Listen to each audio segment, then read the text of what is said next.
안녕하세요. 김은규 인사드립니다.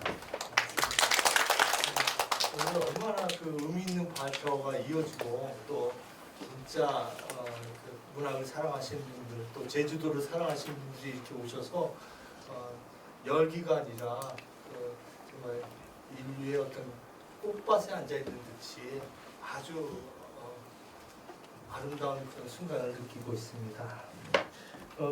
저희 신동엽 시인이 외국 사람 이론 잣대로 자기 작품을 비평하는 걸 좋아하지 않을 것 같다는 생각이 들었어요. 그래서 그걸 모르고 막 옛날에 막 그 어릴 때 그러니까 막 20, 30년 전에 신동엽 시인 시를 갖다 막 외국 잣대로 막 이렇게 했거든요. 공부하면 공부할수록 얘가 왜 이러나 그럴 것 같은 생각이 드는 거예요. 근데 이제 딱 하나 들고 싶은 사람이 이제 발더 베냐민이라는 사람이 있는데 살아있다는 굉장히 좋아했을 것 같아요. 신동엽 시인이 드물게.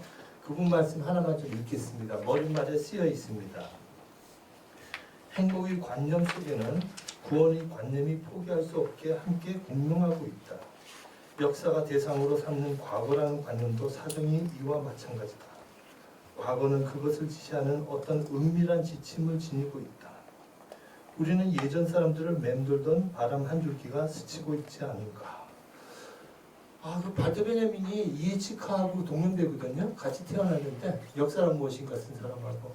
근데 발더 베냐민의 역사성에는 진짜 비극적, 혁명적 낭만주의가 있죠. 근데 이분의 얘기가 뭐냐면 과거 속에 구원이 있고 그리고 우리는 과거와 알게 모르게 여기 보면 은밀한 지침 또 다른 책에는 약속이 돼 있다고 그러거든요. 약속을 하며 살아간다. 그걸 지금 글로 쓴 사람이 신동엽이 아닌가. 그야말로 과거의 동학혁명과 그리고 4.19와 그리고 4.3과 오늘 나오는 이런 얘기들을 신동엽은 자기 지침으로 알고 이거를 문학 속에서 삶 속에서 실천해야 된다고 생각하는 작가죠.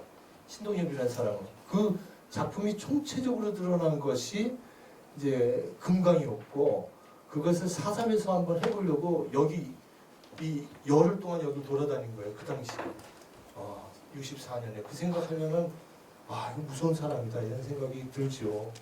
그래서 저는 이제 신동엽의 금강을 뭐 외국 서사시의 잣대로 막 분석을 했었어요. 석사 논문 때. 근데 그게 지금 생각하면 그런 잣대 자체를 벗어난 사람이다. 이 사람이 상관하지 않는 거예요. 서구에서 뭐라고 얘기하든 서사시가 뭐래든 그 신경을 안 쓰고 자기 나름대로 오늘 남 교수님께서 경계가 혼재되어 있고 그 어떤 그 공간이 함께 지정이 돼 아주 그 복합적인 시각을 보신 것이 굉장히 중요하다고 생각하는데요. 저는 그런 혼재 중에서 이번에는 동학혁명을 어떻게 다뤘나 그 시각에서만 써보려고 합니다. 그래서 이제 62페이지에 보면 신동엽이 신동엽 시인이 그 동학혁명할 때 참조한 책들이 있어요. 동경대전하고 대순정경, 회천기, 초적, 전라산천, 동학과 동학란, 이용부정. 근데 이제 이 다니면서 또 여기 없는 책도 구해서 읽은 흔적이 나와요. 그 백세명 책 같은 경우도 이제 명확한 책이죠. 그러니까 요 목록만 보면 안 된다는 거죠. 요 목록을 적어놨지만 그 후에 다른 자료를 본 것이죠, 이 사람이. 그래서 이제 이런 걸 좀 보아야 된다는 얘기가 있고 그 대표적인 책이 63페이지에 있는 동학사상과 천도교라는 백세명이 쓴 책이에요. 이걸 우리 김영수 선배하고 제가 그냥 그 신자숙 교수님 아까 인사했던 그 큰아드님 옆에서 그냥 있다가 이 책이 캐나다에서 그 신동엽 시인 따님이 이거 오빠가 아니죠? 이거 큰딸. 큰딸이니까 좌서봐 이렇게 있지? 그래서 정섭이 신정섭이 보낸 걸 화가인. 그래서 이제 이 책을 보는데 저랑 이제 형수형이 있다가 보고 제가 사진을 찍은 거예요. 줄쳐져 있는 부분만. 그래서 그 부분에만 한번 좀 같이 보려고 합니다. 일정은 뭐냐면 그 금강에 나오는 게 창도자와 전도자가 나오는데 창도자 숨은 최재우 부분이 나오잖아요. 그렇게 많이 나오지 않아요. 그래서 흔히 이 작품을 비평한 많은 논문들이 신한이와 인정식, 그 가공의 인물에 대해서 얘기가 많이 나오는데 그것이 아니라 실제 인물들이 어떻게 나왔나 그걸 저는 이제 그렇게 보는 거죠. 제가 석사 논문 88년에 신동엽 석사 논문을 썼을 때는 신한이하고 인정식으로 논문을 썼어요. 근데 여기서는 그게 아니라 실제 인물들이 어떻게 나왔나.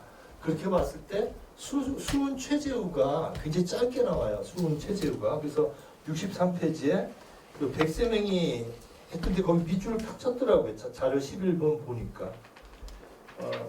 그 인용문 좀 읽겠습니다. 63페이지 맨 밑에 16살 때 아버지께서 세상을 떠나심에 약간의 남은 재산을 정리해가지고 제세 안민의 대원을 달성하기 위하여 팔도강선을 주유하면서 인신풍속을 살피는 동시에 명산대천을 찾아서 정성된 기도와 깊은 사색을 거듭하기 무릅 20년 동안이나 분주한 것이다. 그래서 수은 최재우가 아버지한테 이제 10년 동안 또 공부를 배우고 이게 한학의 대가 아닙니까? 아버지 자체가. 그다음에 10년 동안 이제 보찜 장사 안에서 저 만주까지 갔다고 해서 세계관이 굉장히 넓어졌다고 그죠? 수은 최재우가 세계적인 정보를 체험하고 그걸 갖다가 문학으로 어떻게 표현했냐면요. 뭐 구체적인 그 분석은 제가 논문 쓸 때 다시 수정하겠습니다. 2000년 전 64페이지입니다. 이농시 2000년 전 불빛 쏟아지는 이스라엘 땅에선 선지자 하나에 나타나 영웅과의 한가운데를 왜 못 박혔을까? 그러니까 젊은 예수랑 비교하고 있죠. 그죠? 그 다음에 두 번째는 3000년 전 히말라야 기슭 보리수나무 투명한 잎사귀 그늘에서 너무 일찍 핀 인류와 한 송이가 서로 하고 있었다.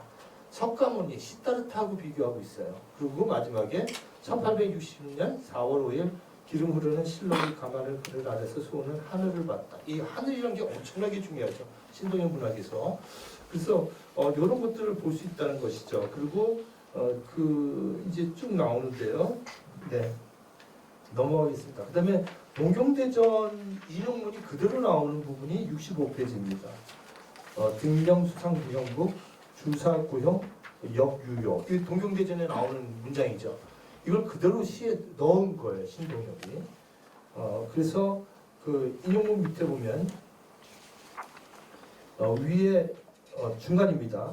위에 이행 등명수상 무형급 주사고형 역유여 동경대전 영서의 마지막 구절로 실려있다. 수은이 체포되어 대구 감옥에 갇혔을 때 해월하게 남긴 쪽지에는 등불이 물 위에 밝으니 형극이 없고 기둥이 말라서 죽은 것 같으나 힘이 남아있도다.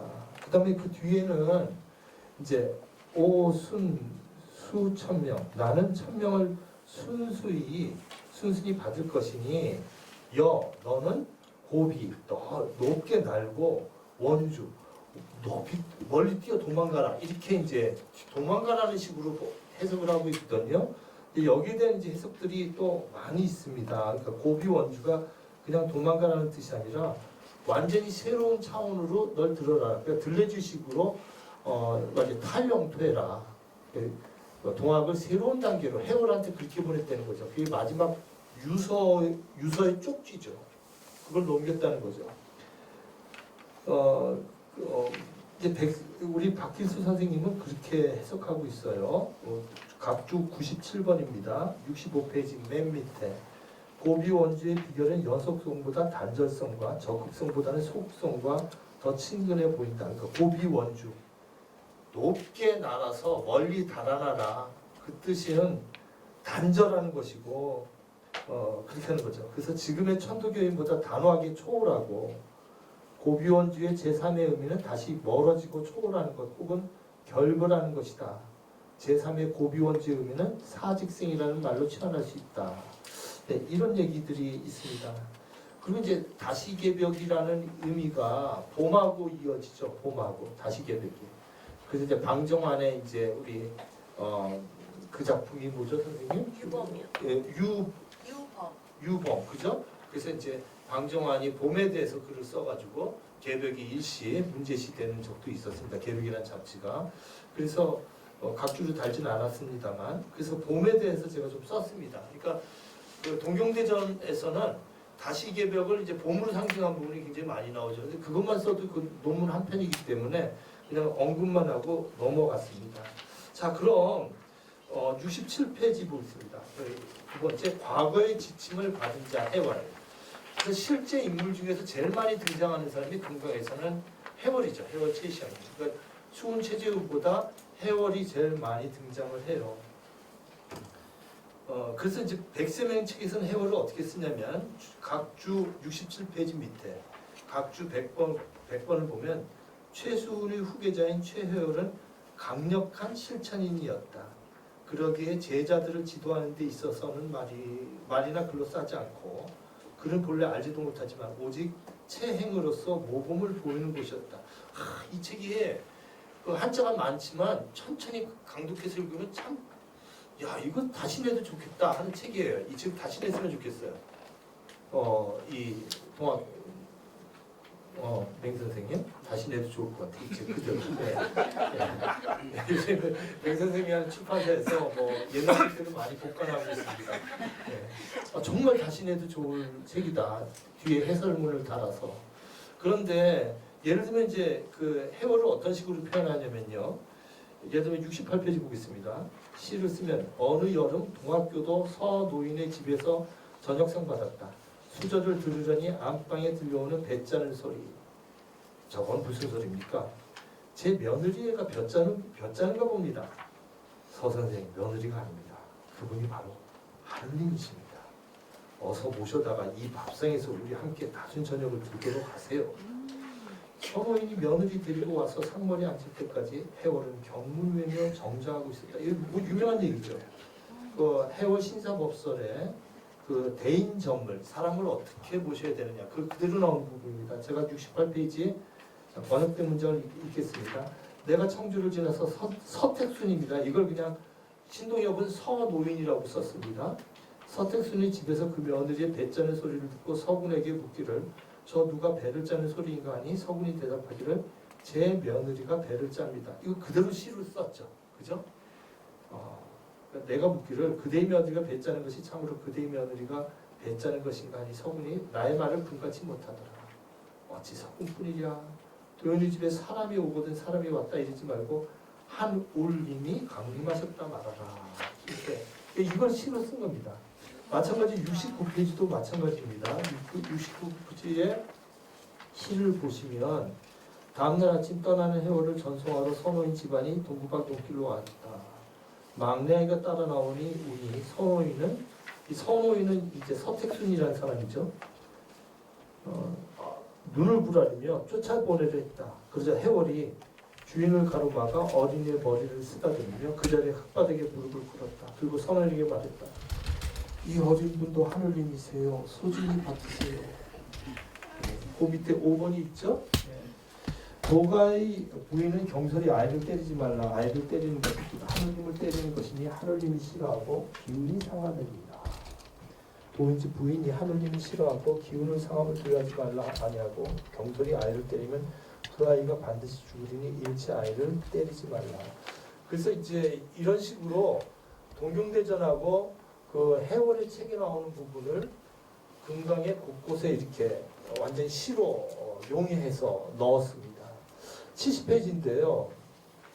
요건 제가 석사논문 썼을 때 이렇게 정리를 해놨습니다. 1장부터 쭉 했는데 여기 보시면요 재밌는 게 있어요. 그러니까 사장이 수은이 죽고 수은과 해월의 만남. 그러니까 아까 바테베냐민이 얘기했듯이 과거의 사람과 현재의 사람을 만남을 금강에 교묘하게 집어넣은 거예요. 아주 중요한 위치에. 집중적으로 나온 게 10장, 11장, 12장, 13장이에요. 이 네 가지. 이걸 제가 고딕으로 표시했는데 이게 다 풀어져가지고 이렇게 그냥 명료체로 나왔어요. 프린터가. 왜 그런지 모르겠습니다. 10장, 11장, 12장, 14장은 아주 괄호를 해놔야겠어요. 다음에 넘어질 때는. 그러니까 이게 뭐냐면 만남이 있는데 이 만남이 다 부서져 버리는 거예요. 그 다음 이야기는요. 이 만남이 신한이와 인진아가 만나고 그 다음에 그 11장은 어떤 성적 결합을 암시하는 부분이 나오죠. 12장은 정봉준이 나와요. 이제는. 그래서 그러니까 이 작품에서는요. 수은 최재우는 간략하게 나오고 해월하고 전봉준이 실제 인물로는 제일 많은 양을 차지합니다. 전봉준이 아주 중요하지요. 그리고 12장, 13장 이렇게 김계남, 손아중이 나오는데 이 많은 만남들이 14장부터는 다 깨지는 이야기예요. 해체가 돼버려요. 그리고 마지막에 넘기면 71페이지 넘기면 후화에서 이게 아까 얘기했던 발달 베냐민이 과거의 유죄를 우리가 유산을 과거의 선물이죠. 그 고통의 선물, 그 선물을 받아들여서 그 약속을 지켜야 한다는 것처럼 동학혁명이 나오고 3.1운동이 나오고 4.19로 이어지는 종로 5가의 이야기가 이제 후화로 이렇게 나오죠. 그것이 전태일을 상상하게끔 이렇게 이야기가 이어집니다. 후화 1, 2에서. 그리고 이 모든 만남을 보는 것은 하늘이에요. 하늘이어서 제가 그 한영문과 신동엽의 하늘을 비교하는 글이 있습니다. 그래서 하늘이란 게 동학에서 한울, 뭐 김용옥 선생님은 하늘림이라고 설명을 하지만 저는 한울이 맞다고 생각합니다. 하늘이라고 윤석단 선생님이 쓰신 것처럼 하늘이 맞다고 생각하거든요. 그래서 하늘림이라는 용어를 써야 된다고 생각합니다. 결론을 말씀드리겠습니다. 결론은 첫째, 동경대전의 그 마지막 감옥에서 썼던 영소의 마지막 구절 등명수상무용도 주사구용 여규요라는 구절이 나오고 그 다음에 고비원주를 선물로 준 부분이 금강의 봄과 이어져서 다시개벽과 함께 이어지고 있다. 둘째, 해월 신사법설에 나오는 대인전물에 나오는 4, 5번이죠. 거기 몇 번이 있는데 그 며느리와 아이를 하늘림으로 모시는 장면이 인용되어 있다.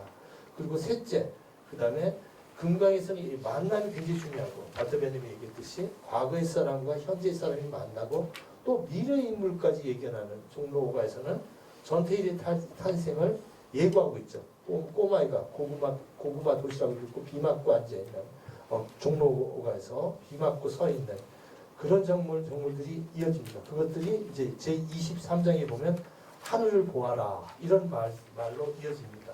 73페이지 넘어가겠습니다. 발트베냐민으로 정리하겠습니다. 만약 그렇다면 과거의 인간과 현재 우리들 사이에는 은밀한 약속이 있는 셈이다. 그렇다면 우리는 이 지상에서 기다려졌던 사람들이다. 그렇다면 우리에게는 우리 이전에 존재했던 모든 세대와 희미한 메시아적 힘. 이건 독일을 보면 강조하려고요. 발트베냐민이 한자 띄었었어요. 아인 슈바케 이걸 갖다 SCHWA 이게 희미하다는 것이 얼마나 강조하는 건지. 그러니까 이게 희미한 걸 살려내는 게 작가들의 임무죠. 남들이 잘 안 보이는 것, 동학혁명이나 이런 것들을 살려낸 겁니다. 예. 이게 로마서에 나오는 이야기를 또 강조한 거거든요. 바울이 썼던 표현이 이거예요. 슈바케 메시아닉 크라프트. 이 주어져 있는 것은 과거는 이 힘을 요구하고 있는 것이다. 이 요구는 값싸게 처리해버릴 수 없다. 우리에게 희미하고 잊혀져가는 그리고 삭제의 죄악을 저지르고 있는 이 현대 사회에 신동엽은 삭제의 죄악에 맞서서 기억의 복원에 힘썼고 그 신동엽으로 인해서 우리가 동학을 기억하고 또 제주도 4.3을 기억할 수 있는 계기를 갖게 되고 얼마나 감사한지 모르겠습니다. 고맙습니다.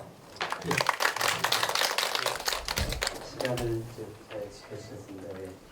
회장님 좀 1분 정도 더 드리려고 했는데 1분을 더 빨리 끝내주셔서 다음 토론은 건국대 박은미 선생님께서 해주시겠습니다. 네, 안녕하세요. 박은미라고 합니다.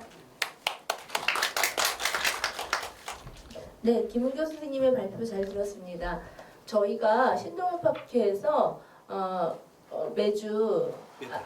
매달 셋째 주 토요일마다 지금 동경대전과 금강을 보고 있는데 저희가 이렇게 세미나 했던 결과를 선생님이 글도 쓰셔서 정말 저도 아까 어떤 분 말씀하신 것처럼 제가 먼저 쓰고 싶었는데 그런 생각이 드는 그런 내가 좀만 부족했으면 뭐 이런 생각을 했던 글입니다.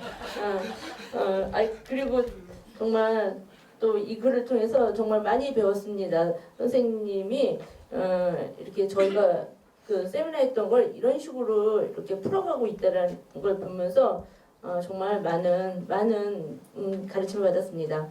그리고 동학은요, 제가 생각하기에 이제까지에 대한 근대에 대한 기준이 서구 중심주의였다면 바로 우리 그대로의 삶의 모습 속에서 우리 민족의 어떤 지표를 찾아가는 것이 바로 동학이 아닐까라는 생각을 합니다. 그런 측면에서 신동엽 시인이 동학을 갖다가 차용한 것은 정말 굉장한 일이라는 생각을 하고요. 그런 측면에서 선생님이 지금 한마디로 신동엽 시인의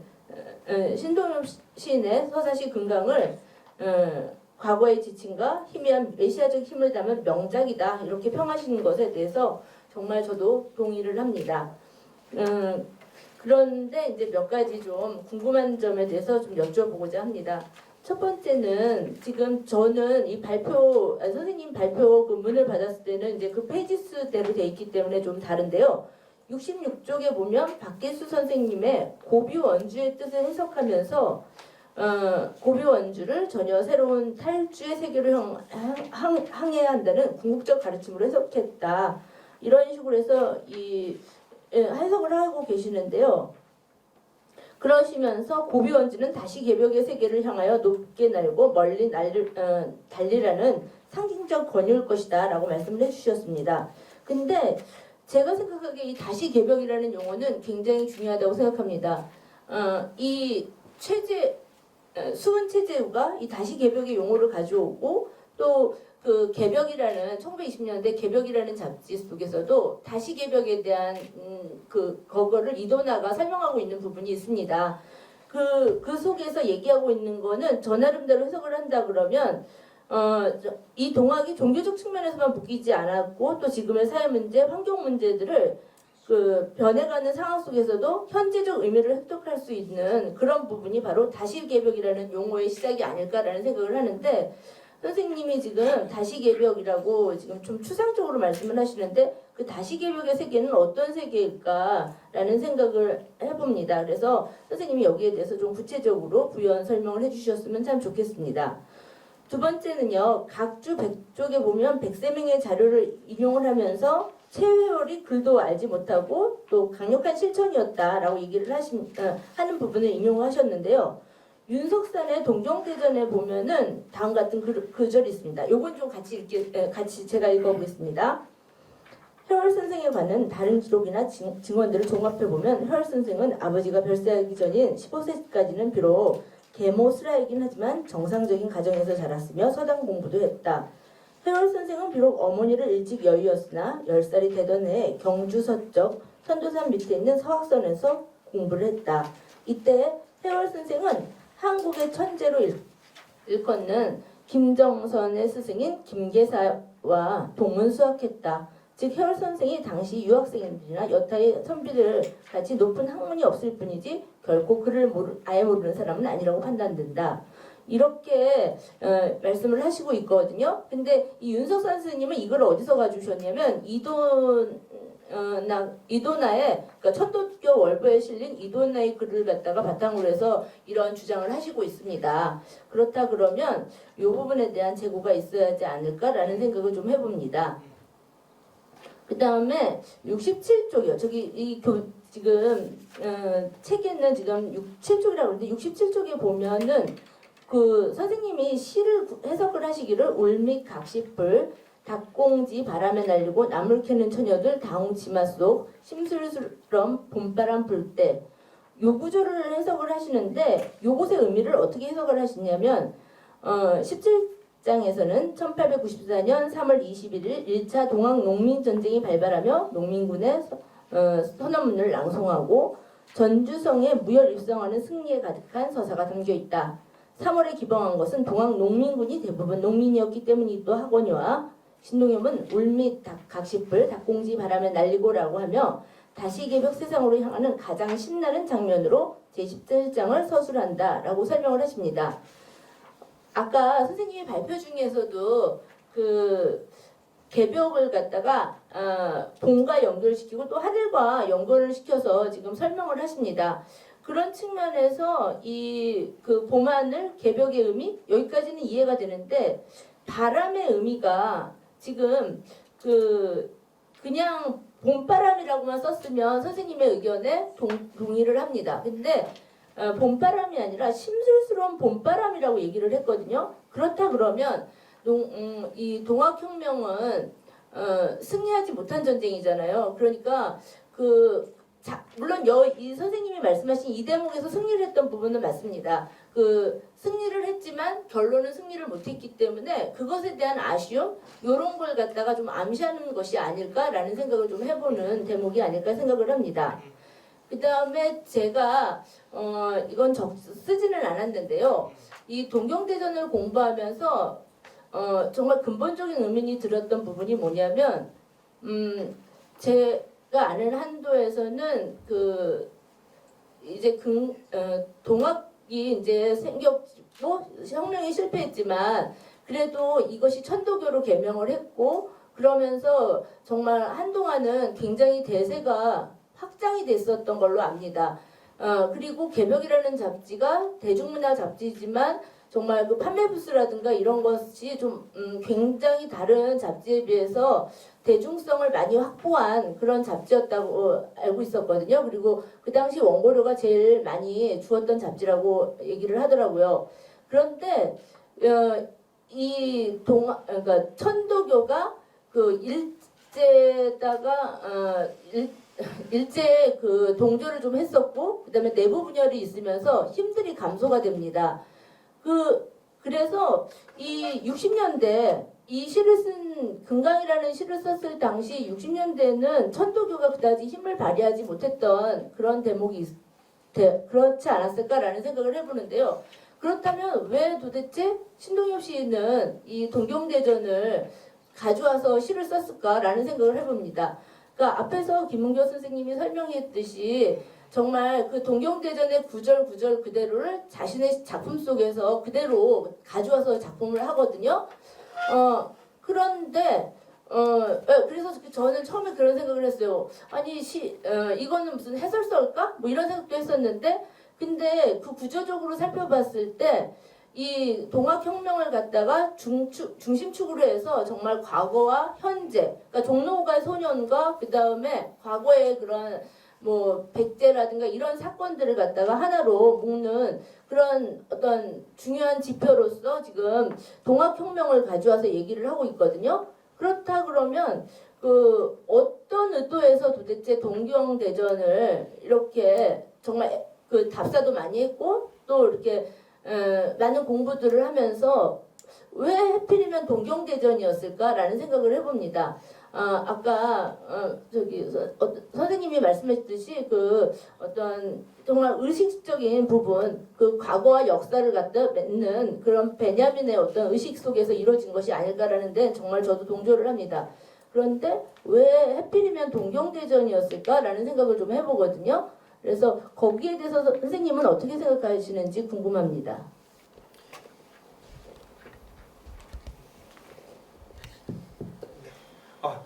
너무 감사합니다. 우리 박은미 선생님은 저하고도 뭐 정말 오랜 기간 10여 년 같이 공부했고 또 지금 박은미 선생님 개벽 또 천도교 수훈회관에서도 또 따로 공부를 계속 하시고 그런 분이세요. 그래서 얼마나 토론을 맡아주셔서 제가 지금 말씀하신 것도 하나하나 얼마나 저에게 도움이 되는지 모르겠습니다. 왠지 이제 다시개벽이라는 의미를 제가 쓰지 않아서 안 했는데 이제 보강을 하겠습니다. 그러니까 수훈 최재우가 이제 제가 예전에 메모해 놓은 기사도 찾느라고요. 그러니까 중국에서 썼던 개벽이라는 의미하고 이게 다 완전히 의미가 틀린 거죠. 지금까지 개벽이라는 주작에 썼던 개벽이라는 의미하고 조선 왕조실록에 나오는 개벽하고 그다음에 이제 신유박해 때 개벽이라는 단어를 썼거든요. 천주교 신자들이 그거랑 완전히 다르다는 의미의 다시개벽이라는 의미를 한글로 명확히 썼죠. 거기 그 몽중노소 문답가에서 1862년에 체포되기 1년 전에 6월 중순에 이제 수훈 최재우가 다시개벽 아닐런가 해서 다시개벽이라는 단어를 써서 그게 지금 잡지 이름으로도 쓰이고 그렇게 쓰이고 있습니다. 예전에는 한대에서는 천지개벽이라는 단어가 있었는데 이제 주로 개벽이라고 할 때 황무지를 개간하고 그런 의미도 있었고요. 또 예를 들면 조선 왕조실록에서는 개벽이라는 단어가 2번 나오는데 토지를 개간하다라는 의미로 쓰인 적이 있고요. 그 다음에 이제 정약종이라든지 신유박해에 일어났을 때 그 천지개벽이라는 것은 좀 나쁜 의미로 받아들였죠. 천주교 신자들은 정감록처럼 신선사상에 물들어 있는 걸로 어떤 좀 부정적인 뉘앙스의 언어를 받아들였다는 말씀이죠. 그러니까 그런 개벽이 아니라 내가 하고자 하는 개벽은 전혀 다른 의미의 다시 개벽이다. 그래서 명확히 다시 개벽이라고 이렇게 한글로 썼죠. 네, 그래서 한 단어로 써가지고 이렇게 붙여 쓰듯이 그게 이제 네 자씩 이렇게 붙어 있으니까 다시 개벽이 이렇게 붙어 있습니다. 그래서 그 이분이 했던 그 다시 개벽의 의미를 제가 보강해서 좀 쓰도록 하겠습니다. 그 다음에 이제 백세명이 최시영이 이제 해월 최시영이 이제 글자도 모른다고 이렇게 책에 나오는데 그분의 레토릭이겠죠. 그러니까 모를 리가 없겠죠, 백세명이. 그래서 그 부분은 제가 보강하겠습니다. 왜 백세명이 왜 그 부분을 그렇게 썼는지. 왜 해월이 뭐 글자를 모르는 사람은 아니고, 근데 백세명이 이렇게 쓴 걸 제가 이제 옮겨서 인용한 거니까 그거는 제가 보강을 하겠습니다. 그 다음에 심술스러운 봄바람이 참 좋은 해석이네요. 선생님께서 보신 것이 혁명이 쉽지 않다는 거. 그것은 이제 그 수은 최재우가 늘 반복해서 하는 얘기니까 그것을 어떻게 보면 신동엽이 자기식으로 표현했을 수도 있겠네요. 그래서 그 부분을 앞뒤를 제가 잘 검토를 해보겠습니다. 뭐 10가지 다 저에게 유익한 말씀이셨습니다. 너무 감사합니다. 이렇게만 끝내겠습니다. 감사합니다. 네, 두 분.